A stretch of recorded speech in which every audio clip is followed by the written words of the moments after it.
But let's talk a little bit. Let's zoom out a little bit, and we're going to talk we're going to talk statewide and also do some comparison of statewide to what we're seeing here in Tippecanoe County and what the area is really kind of looking like right now. And to kind of put a point on it, the Indiana General Assembly is calling itself into session for its biannual look at the budget. And top of the list this year is road funding. The General Assembly is always, I think, kind of hesitant when it comes to taxing. That's an oversimplification, of course. But I think that most everybody who has a say in it, at least in the state house, is to the point that they understand that fuel taxes alone are not going to solve the problem. And in a report that Purdue University put out last August through their local technical assistance program, and if you've never seen this before, Purdue University actually puts on a conference every year called Road School. It's a conference about roads and about infrastructure development and transportation development, and that is, as part of Purdue's land grant mission, one of the things they do is they provide assistance. I mean, to boil it down to something that we see every day, that's like things like the 4-H program and the local homemakers and things like that. But they lend their expertise to local municipalities and counties, government agencies about, best ways, best methods about, road construction and things like that. And in this report that they put out in August, in Tippecanoe County, I think it's Tippecanoe County. Sorry, this is for the state, across the entire state, not just for our county.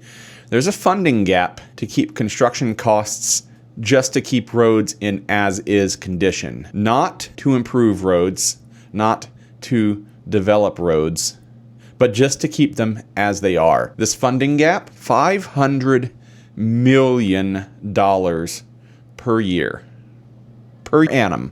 Every 365 days, we're going to come up $500 million short just to keep our roads as they are. And if you want to improve roads, that gap is $1.2 billion. And if you want to get rid of poor roads, and I don't know, have you drive on any poor roads? $1.9 billion. Almost $2 billion shortfall to remove poor our system. But at the bare minimum, we have a $500 million shortfall in keeping our roads in an as-is condition. So that's a statewide issue that is going to trickle down. Not a big fan of trickle-down economics, but $500 million gap across the state that is going to affect us here in the Greater Lafayette area.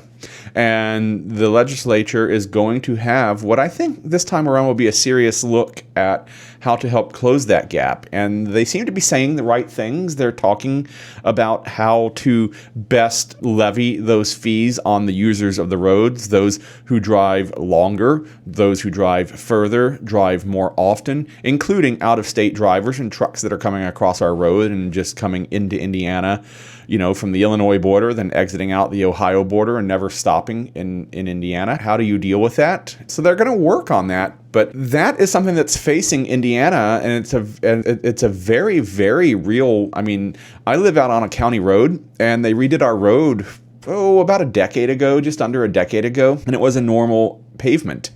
And when they redid it, it's now chip and seal.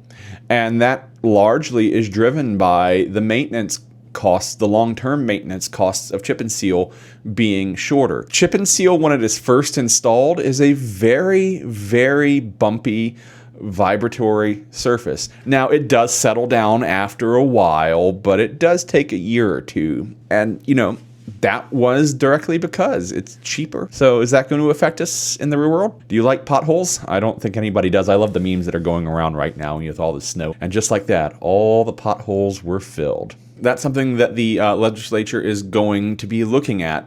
I tend to stay away from politics on the show. And mostly when I do that, I'm trying to stay away from the cultural politics. What I want to do is talk about things that have a real impact on us here in the Greater Lafayette area, in Lafayette and West Lafayette, Tippecanoe County, White County, Carroll County, Benton County, everybody around us. And that, the conditions of our roads have a very, very real day in and day out effect on our quality of life. But what about just the economy in general? What does it look like here in 2025? Well, before we take a look at the economy here in 2025, do me a favor and hit the like and subscribe button, and make sure you tell YouTube how much you enjoy all the content here on the Lafayette Reel, and every Monday with @Lafayette Live at 7 o'clock.